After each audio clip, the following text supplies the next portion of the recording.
Sigrid Gérardin, bonjour. Bonjour. Vous êtes co-secrétaire général SNUEP FSU. Oui. Donc vous êtes, en gros, pour comprendre, vous travaillez dans les lycées professionnels. Alors je suis enseignante en lycée professionnel à Paris et j'ai un temps aussi important pour gérer le syndicat spécifique de la voie professionnelle au sein de la fédération de la FSU, qui est la première fédération dans l'éducation nationale. C'est hyper clair. Merci. et bonjour Benoît Test. Bonjour. Vous êtes secrétaire général de la FSU. Oui, et la FSU, c'est une fédération donc, qui est première dans l'éducation, effectivement, qui est aussi dans les services publics en général, avec ministère de l'Environnement, ministère de la Culture, la Justice, etc. Et puis beaucoup d'agents territoriaux également que nous syndiquons. Et c'est une fédération donc, qui porte un certain nombre de valeurs humanistes, d'intérêt évidemment pour les métiers, mais aussi au service de l'intérêt général. Et c'est tout ce qu'on essaie d'expliquer sur l'intérêt d'avoir une fonction publique développée. Et donc, vous êtes ici à Mayotte Oui. pour l'éducation nationale, Oui. mais pas que, pour aussi parler à vos adhérents qui sont dans les collectivités territoriales et dans les services déconcentrés de l'État. Oui, oui, c'est ça, on vient régulièrement. Là, on vient aussi parce qu'il va y avoir un événement important que sont les élections professionnelles, donc pour donner à nos collègues les enjeux, pour expliquer un petit peu à la fois l'actualité, les droits, et puis pour les écouter aussi, parce que forcément, on ne prend pas toujours ce temps-là quand on est à Paris, et donc c'est important de venir ici, voir les réalités de ce terrain si particulier, des agents qui sont nombreux effectivement, mais qui ont aussi un certain nombre de difficultés. Donc effectivement, on essaye de voir un petit peu la réalité mahoraise et puis les perspectives de revendication qu'on peut se donner. Sigrid Gérardin, vous êtes là depuis quelques jours, vous êtes arrivée ce week-end, vous avez pu vous déplacer beaucoup et faire beaucoup de rencontres dans Mayotte. Qu'est-ce qui vous a frappé? Qu'est-ce que vous retenez après 5 jours chez nous? Alors, ce qui est important, je redis ce que dit Benoît, nous, on est venus aussi pour échanger avec les collègues. Donc, c'est vrai que j'ai vu énormément de collègues lors d'heures d'info syndicales dans de nombreux lycées et lycées professionnels à Mayotte. Et ce qui m'a peut-être le plus marqué, c'est les conditions de travail des collègues. Il y a des conditions de travail extrêmement difficiles et ce qu'il faut bien comprendre, c'est que les conditions de travail des collègues sont fortement liées aussi. On a un destin assez scellé avec les conditions d'études des élèves. Et les effectifs par classe m'ont fortement choqué. Il y a des règles de base, par exemple, qui ne sont pas respectées à Mayotte. Par exemple? Alors, en CAP, il y a majoritairement des CAP à 30 élèves. Or, on sait que les CAP, ce sont des élèves issus de la très grande difficulté scolaire et même des structures de la grande difficulté scolaire, comme les SECPA. Oui. Sur l'Hexagone, généralement, on ne dépasse pas 24. Ici, il y a 30. Et il y a des règles de dédoublement. Par exemple, en prévention santé environnement ou en langue vivante, on dédouble les classes à partir de 18 élèves. Or là, on se rend compte que ça, c'est pas respecté à Mayotte. Donc on va voir le recteur cet après-midi, on va demander à ce qu'il y ait des moyens supplémentaires pour les collègues, pour que les collègues puissent enseigner dans des conditions sereines. Et s'ils enseignent dans des conditions sereines, ils peuvent s'occuper beaucoup mieux de tous les élèves, et notamment des élèves. Il y a de l'illettrisme, je pense que c'est pas un scoop. Mais c'est pas un scoop, non? Et nos élèves ont besoin de nous d'être présents, besoin de nous en proximité, justement. Et il faut donner les moyens aux collègues de pouvoir faire réussir tous les élèves. Or, on a vécu 2 réformes dans la voie professionnelle qui sont à l'opposé de ce projet, c'est-à-dire une réforme qui a diminué d'1 an le temps scolaire des élèves de lycée professionnel et une réforme, ça c'était en 2009, et la dernière réforme mise en place par l'ancien ministre Blanquer a diminué encore de 30% le temps d'élèves. Or, comment on fait pour faire réussir nos élèves, pour leur permettre d'obtenir un diplôme, et on sait que le diplôme est toujours un rempart contre les risques du chômage, que plus on est diplômé, plus on est maintenu en emploi. Bien sûr. Or, on retire du temps scolaire à ceux qui en ont le plus besoin. Et pour nous, ça, c'est pas acceptable. C'est pour ça qu'il y a eu une énorme mobilisation aussi en métropole le 18 octobre. Et ce qui est remonté, parce que la réforme veut encore retirer du temps scolaire, c'est qu'il va y avoir une nouvelle grève le 17 novembre. Et évidemment, je suis venue parler de cette nouvelle réforme qui va à l'encontre des objectifs de qualification de nos jeunes. Alors justement, parlons-en de cette réforme, parce que l'enseignement professionnel à Mayotte, c'est un enseignement qui concerne de nombreux enfants, et le recteur que vous évoquiez l'explique régulièrement, qu'être dans un lycée professionnel, professionnel, c'est pas une voie de garage, c'est au contraire une chance de réussir sa vie professionnelle et voire même de déboucher derrière pour les meilleurs ou les plus motivés sur des études supérieures. Donc c'est vraiment très important que l'on comprenne bien les axes de cette réforme qui posent problème. On supprime des heures de maths, on supprime des heures de français, c'est-à-dire des enseignements de base. C'est quoi les conséquences pour un enfant? Enfin, un jeune, pardon. Alors, le premier élément socle de cette réforme, dont la ministre Carole Grandjean a dit qu'il n'était pas négociable, c'est l'augmentation de 50% du temps de stage. Augmenter le temps de stage, c'est diminuer d'autant le temps de présence des élèves dans les classes. Donc, obligatoirement, il va y avoir des heures en moins en enseignement général, mais des heures en moins en enseignement professionnel. Donc déjà, ça compromet gravement la réussite à leur examen. Et ça compromet aussi, vous aviez entièrement raison, leur possibilité de poursuite d'études. Et comme je le disais, on sait que plus on est diplômé, à Mayotte comme ailleurs, même si à Mayotte il y a plus de difficultés, hein, c'est réel, plus on est maintenu en emploi. Qu'on comprenne bien, parce que c'est vraiment important, et vous m'avez tout très bien expliqué avant, donc je voudrais que tous nos téléspectateurs puissent comprendre comme vous m'avez permis de le faire. Parce que souvent on dit, ouais mais c'est génial à l'école, on s'en fout, on va en stage. Quand on est en stage, on apprend vachement les trucs. Et vous dites, non c'est pas vrai, parce que quand on n'est pas qualifié et qu'on est en stage dans les entreprises, on est dans des emplois subalternes. Or, pour être qualifié, il y a besoin d'apprendre des gestes professionnels. Pourquoi est-ce que du coup, la réforme vise à mettre les jeunes en stage? On sait qu'ils ne vont pas faire grand-chose, contrairement à les mettre sur les plateaux techniques que proposent les lycées professionnels, y compris ici. Oui, alors vous avez entièrement raison. Ce qu'il faut bien comprendre, c'est quand on est en stage, on n'est pas en formation. Au lycée, sur les plateaux techniques, les élèves apprennent des compétences métiers, des savoirs professionnels globaux qu'ils mettent en pratique en entreprise. Prenons l'exemple de la coiffure que vous avez pris tout à l'heure pour me faire comprendre. Quand on est en stage sans être qualifié, hein, j'insiste bien, sans qualifié, on fait du balayage des cheveux par terre quand on est le jeune, c'est ça? C'est ça. Et on fait du shampoing. En gros, hein, sur les premiers niveaux de qualification, pour nous, il faut renforcer les lycées professionnels.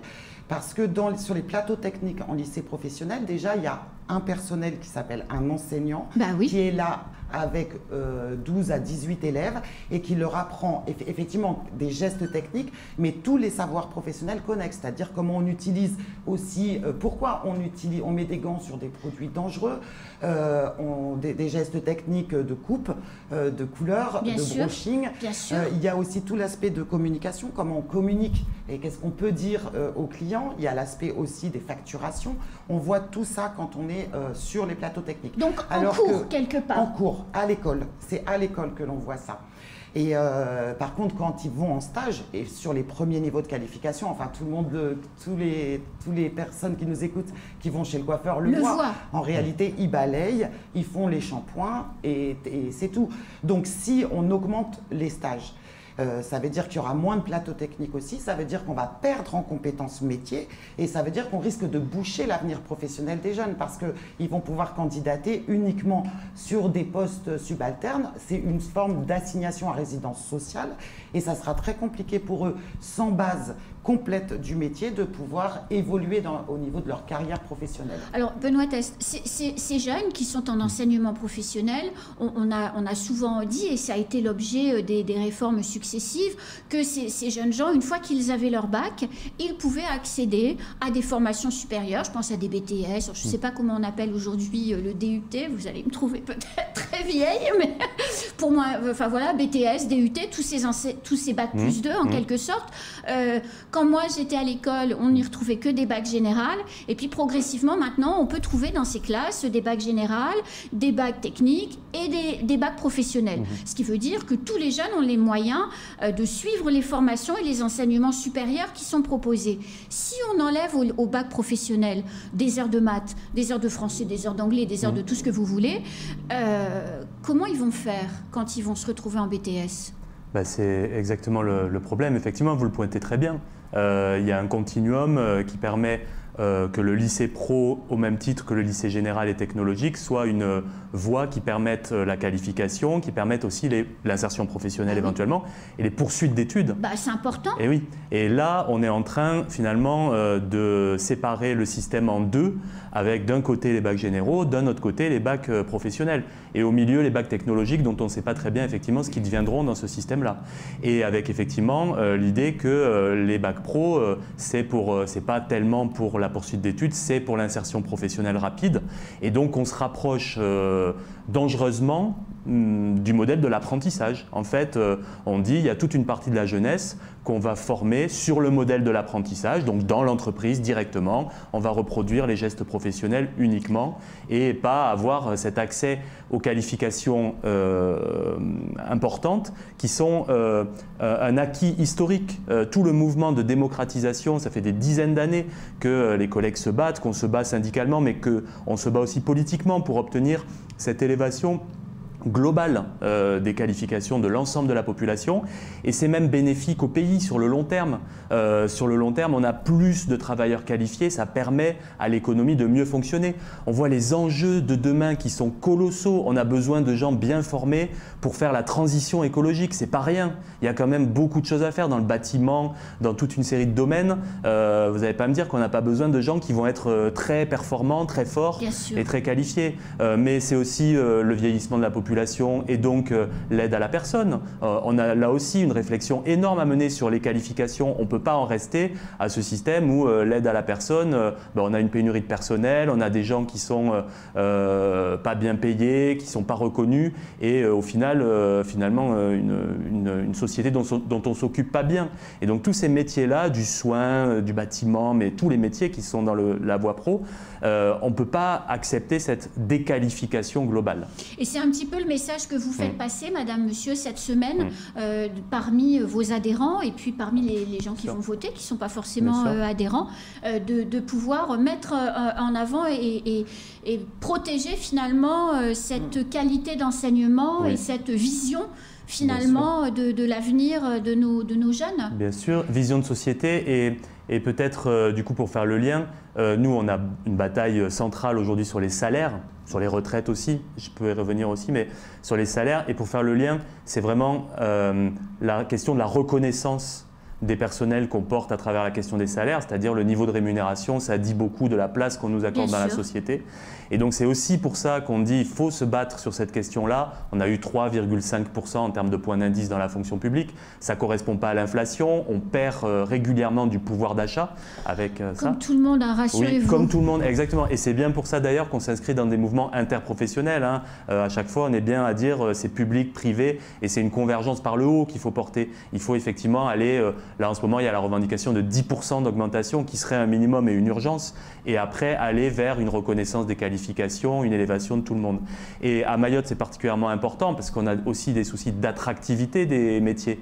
On peine à recruter partout, mais à Mayotte, des enseignants, des personnels de la fonction publique, c'est compliqué de les recruter parce que les salaires ne sont pas suffisants. Il y a effectivement des choses qui se font. Le recteur disait en début d'année justement que finalement, ce n'était pas si dur que ça pour lui, enfin en tout cas moins dur qu'avant pour lui, de recruter des jeunes profs.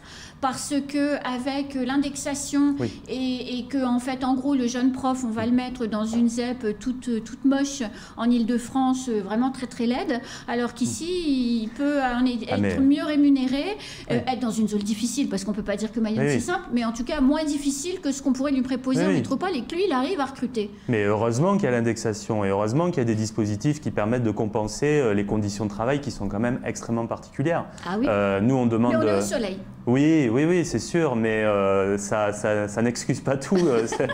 Il faut absolument qu'on réfléchisse sur le long terme aussi, d'attirer des gens qui vont rester, qui vont effectivement pouvoir s'installer. Construire leur vie ou une partie de leur vie. Exactement, dans un territoire qui soit lui-même attractif. Et donc c'est un tout, c'est une réflexion d'ensemble qu'il faut mener. On ne dit pas effectivement que rien ne se fait, l'indexation ça fait partie des choses, mais vous voyez, parmi il n'y a pas la même indexation qu'à La Réunion, donc effectivement il faut encore travailler ce sujet-là. On y travaille, nous, beaucoup. On s'est beaucoup battu pour avoir l'indemnité logement, pour avoir des choses sur l'indemnité géographique. Donc il y a encore pas mal de choses très spécifiques, hein, mais qui doivent avancer et qui nécessitent un combat important des personnels.